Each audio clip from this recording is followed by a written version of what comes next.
up YouTube? Topaz Jace back for another requested review, and this one is to Bugsy, the Moolah remix and such, in which this is a song that I've heard a number of times, especially with me working in the club and everything, but I was never really interested in this instrumental at all because the song really wasn't that strong, so I never knew who actually made the original, in which the original was made by a guy named Young Greatness. And I'm pretty sure I told you in the past, man, that you really don't want to be focusing on these types of instrumentals simply because this is like the hot right now on the radio type instrumentals, and the people who want to do those are the ones who's lyrically proficient enough to take these beats and flip them all the way up and make them into their own unique joints. At this stage of your career, you merely want to focus more on building your own skills, so therefore you want to correlate yourself to the best out there. You really want to rap on some Nas or Jay-Z type instrumentals and such, man, so you can gather your foundation, so you can get your core basics down pat. Rapping on these types of instrumentals is more about let me get some attention and such, because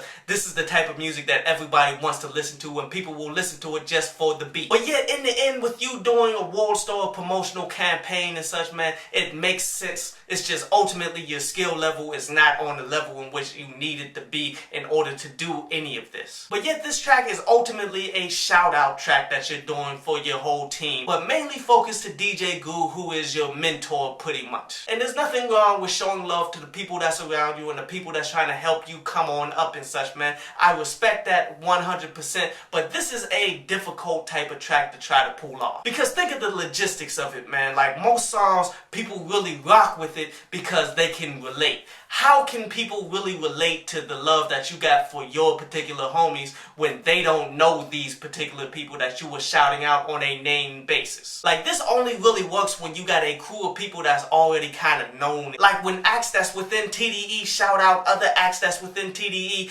everybody knows these people already, so they kind of can relate, they kind of will rock with it. But without the ability to draw that kind of relation and such with the lyrics, a lot of people just don't feel interested or vested into the music at all because of that. I mean, I definitely do like the fact that you are rapping about what you live, man, but ultimately you still got to grow in skills in order for that to become hot. And with that in mind, since you're rapping about what you live, that you actually put that into your own video editing as well, like when you start talking about the Tahoe, when you actually brought in the Tahoe. But I also like how you're definitely experimenting as well when it comes to the video editing too, because you're doing the blur effect, I believe it is, the blur slow motion. I never can keep my names right when it comes to these effects. But how you're using that, how you're emphasizing on colors that were just randomly recorded and such, in which it does make it look a little better and such. It's just, it kind of kills me the drop off in quality of your videos, dude. And I think I told you before that it ultimately comes down to lighting, you dig? Because when you use the drone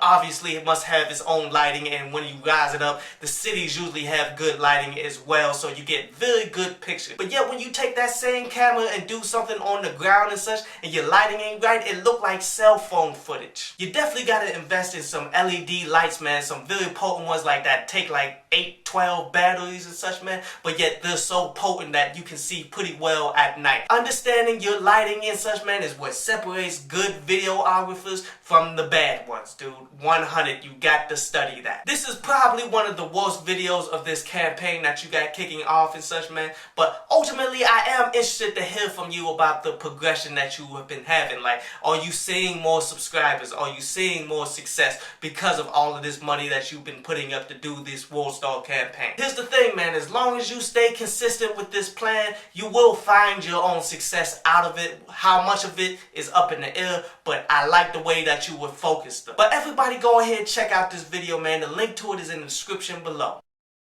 I hope you enjoyed the show. You can follow me at Twitter up there, and you can go to downloadpaz.com, that's down there, to read today's article.